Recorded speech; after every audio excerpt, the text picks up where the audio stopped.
Welcome to this explainer. Today, we are diving into a really insightful video covering Chapter 17, which is all about assertive behavior. We're going to break down a literally game-changing framework for balancing directness with gentleness.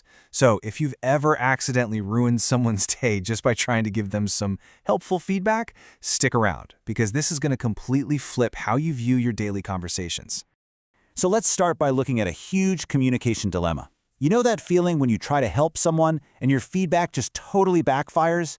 You see someone making a mistake, or maybe you spot a flaw in a process, so you step in to offer some guidance. But instead of the gratitude you expected, you just get defensiveness, anger, or maybe just a cold, blank stare.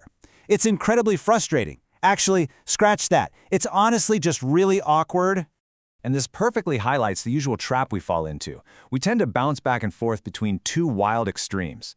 On one end of the pendulum, we've got brutal honesty, where we're just aggressively mean under the guise of, hey, I'm just telling the truth.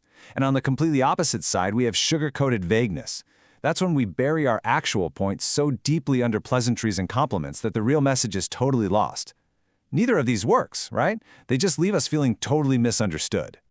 Directness versus gentleness. Okay, so to fix this whole communication dilemma, we need to break our interactions down into two vital axes. Think of these as the fundamental building blocks for every single piece of feedback you will ever give. First up, we have directness. Now, directness means stating exactly what is on your mind without beating around the bush. No dancing around the truth, no fake excuses. When you are highly direct, you're actually giving the other person the ultimate gift of clarity. They don't have to play guessing games because you've laid it all out perfectly for them. Second, we need gentleness. And what's really fascinating here is that gentleness absolutely does not mean being weak or being a pushover. Not at all. It means making sure your honesty is paired with a profound, deep respect for the other person's dignity and their intrinsic worth. It's remembering that, hey, you are speaking to a human being who has real feelings. Honesty without gentleness? Well, that's just cruelty. But when you pair them together, it becomes incredibly powerful. So when we map these two traits together, we get four distinct communication pains. By measuring high and low directness against high and low gentleness, we get this fantastic, practical window. It's basically a diagnostic tool for our own daily conversations. You can look at this and plot exactly where your own communication habits land. 3 unhelpful communication pains. Let's start with the 3 pains where our efforts usually fall completely flat, the danger zones, if you will. I bet you are going to recognize people in your life, or maybe even yourself, in these descriptions. First up is pain 2, harsh clarity. When you have high directness but zero gentleness, you fall right into this trap. This usually sounds like aggressive, totally unfiltered criticism. The person speaking usually thinks they're doing a favor by just calling it like they see it. But because they've completely stripped away all basic respect, the message becomes incredibly toxic. Think about a time when someone spoke to you like that. It probably made you feel entirely attacked, right? When we use harsh clarity, the receiver feels demeaned. And here is the psychological reality of it. When people feel attacked, their brains literally shut down to learning. They're absolutely not motivated to change. Their only goal in that exact moment is to defend themselves from you. On the flip side, we have pain 3, sweet haziness. This is what happens when we prioritize gentleness so much that our directness goes completely out the window.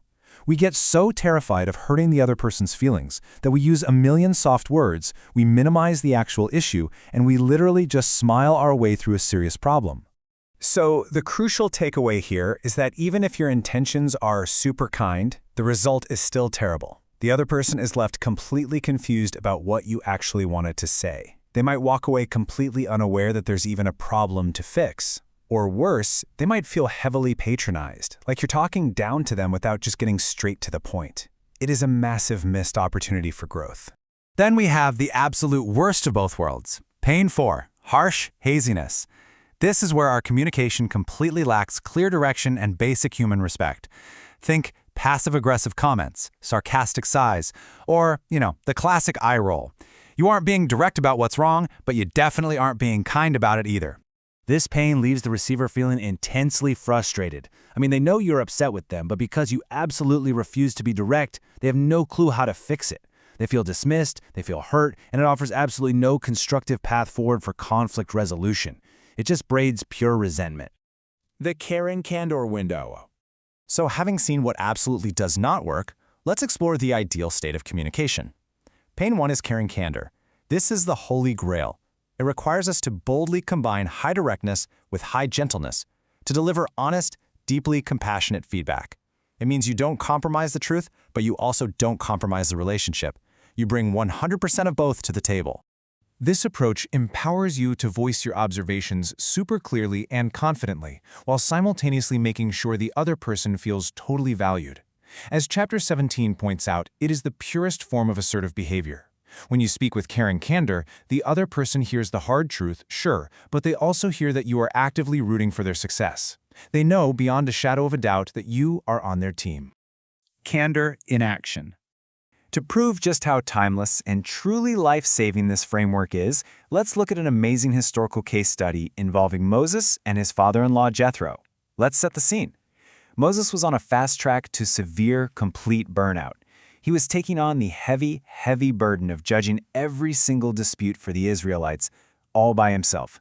Literally, from morning to evening, he was surrounded by people needing his help, and he was trying to tackle it entirely alone. It was completely unsustainable.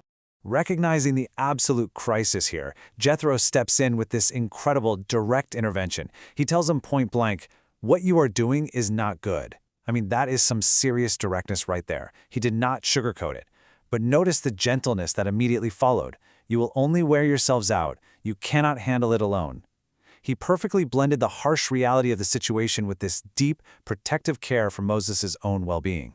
And what happened? Because Jethro used caring candor instead of just harsh clarity, Moses didn't throw up his defenses. He didn't argue back. He actually listened. He took the advice to heart, and he appointed additional judges to help him out. Jethro's caring candor quite literally saved Moses from complete burnout and helped him become a massively more effective leader for his people. As we wrap up this explainer, I really want you to take a second to reflect on your own daily conversations. Think about a tough piece of feedback you know you need to give someone this week. Which pane of the window are you currently looking through? But more importantly, the next time you feel that urge to correct someone, are you going to choose the easy path of harshness, or will you choose the transformative power of caring candor? Think about it, because that choice, it could change your relationships forever.